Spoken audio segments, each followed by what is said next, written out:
Almost இல்லை, Housefull தான். ஆமாம். என்ன ரீசன்னா வந்து வெட்டு குத்து வயலன்ஸு கொஞ்சம் வேறு மாதிரி சீன்ஸு லவ் ரொமான்ஸ் எதுவுமே கிடையாது. இதெல்லாம் எதுவுமே இல்லாமல் ஒரு படம் எடுக்க முடியும்னா இந்த இது ஜெயிச்சிருக்காங்க அந்த டீம் வந்து. டிடிடி சூப்பர் படம் உண்மையிலேயே. நான் கடைசியாக ஜீவா படம் ரசித்து பார்த்த படம் வந்து சிவா மனசில் சக்தி பார்த்தேன்.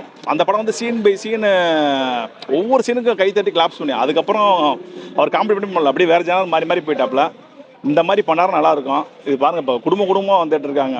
இப்போ தமிழ் சினிமா டைரக்டர்ஸ் ப்ரொடியூசரும் வந்து மாற்றிக்கிறணும். இந்த படத்தை பார்த்தாலும் அட்லீஸ்ட் திருந்தணும்.